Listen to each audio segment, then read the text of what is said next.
ஆதாரில் இருக்கக்கூடிய தனிநபர் தகவல்களை அடிக்கடி மாற்றுவதை தடுப்பதற்கு ஆதார் முகமை நிறைய கட்டுப்பாடுகளை விதிக்க ஆரம்பிச்சிருக்காங்க. இதற்கு காரணம் என்ன என்றால், ஆதாரில் இருக்கக்கூடிய தனிநபர் தகவல்கள், உதாரணத்திற்கு டேட் ஆஃப் பர்த், இனிஷியல், இந்த மாதிரி விஷயங்களை மாற்றுவது மூலமாக நிறைய குளறுபடிகள் நடக்குது.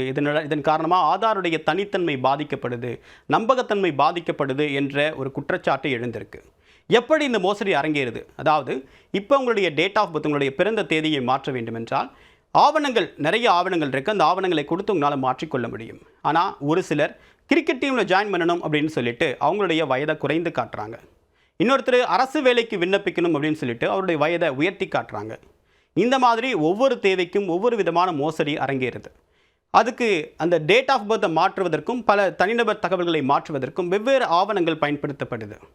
இந்த மாதிரி மோசடியை தவிர்ப்பதற்கு ஆதார் ஒரு கடுமையான கட்டுப்பாடுகளை விதிச்சிருக்காங்க. இப்போ உங்களுடைய பிறந்த தேதியை நீங்கள் மாற்றணும் அப்படின்னா, இனிமேல் வரக்கூடிய காலகட்டங்களில் அந்த மாநில அரசு வழங்கியிருக்கக்கூடிய டேட் ஆஃப் பர்த் சர்டிஃபிகேட்டில் மாற்றம் பண்ணாதான் மாற்ற முடியும் அப்படின்னு சொல்லியிருக்காங்க. அண்மை காலமாக எல்லாருடைய பிறப்பும் அவங்களுடைய பிறப்பு சான்றிதழும் சென்ட்ரலைஸ் டேட்டாவில் மெயின்டைன் பண்ணப்படுது. இந்த டேட்டாவை ஆதார் முகமையும் ஆக்சஸ் பண்ணியிருக்கு. இனிமேல் நீங்கள் டேட் ஆஃப் பர்த் சேஞ்ச் பண்ணணும் அப்படின்னு சொல்லிட்டு ஆதாருக்கு விண்ணப்பிக்கிறீங்க அப்படின்னா, அந்த ஆதார் முகமை சென்ட்ரலைஸ் டேட்டாவில் வெரிஃபை பண்ணிவிட்டு அதில் கரெக்டாக இருக்கா அப்படின்னு பார்த்துட்டு தான் சேஞ்சுக்கு அலோவ் பண்ணும். இல்லாவிட்டால் நீங்கள் டேட் ஆஃப் பர்த்தில் சேஞ்ச் பண்ணிவிட்டு வாங்க அப்படின்னு சொல்லிட்டு தான் அந்த ஆதார் உங்களுடைய விண்ணப்பத்தை நிராகரிக்கும்.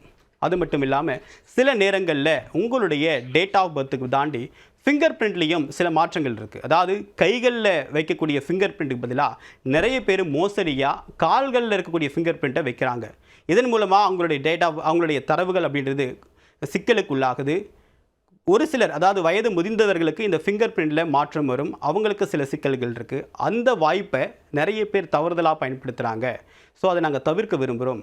8 வயதுலேருந்து கிட்டத்தட்ட 50-60 வயசுக்குள்ளே நிறைய பேருக்கு ஃபிங்கர் பிரிண்டில் மாற்றம் இருக்காது. 60 வயதுக்கு பிறகு தான் அந்த ஃபிங்கர் பிரிண்டில் மாற்றம் இருக்கும். ஆனால் ஏன் நடுவில் இருக்கக்கூடிய இந்த இடைப்பட்ட வயதினர் ஏன் அடிக்கடி ஃபிங்கர் பிரிண்ட்டை மாற்றுறாங்க, அப்டேட் பண்ண வராங்க அப்படின்றது ஒரு மிகப்பெரிய கேள்வியாக இருக்குது அப்படின்னு ஆதாரம் சொல்லியிருக்காங்க. இதன் காரணமாக இனிமேல் வரக்கூடிய காலகட்டங்களில் உங்களுடைய தனிநபர் தகவலை அப்டேட் பண்ணுறதும் சரி, பிறந்த தேதியை மாற்றுவதும் சரி, மற்ற விவரங்களை மாற்றுவதும் ரொம்ப எளிதாக இருக்காது, கடுமையாக இருக்கும் அப்படின்னு சொல்லப்படுது. ஸோ ஆதாரில் உங்களுடைய அப்டேட்டை, குறிப்பாக உங்களுடைய தனிநபர் தகவலை கொடுக்கும்போது சரியாக கொடுங்க அப்படின்னு ஆதார் சொல்லியிருக்காங்க.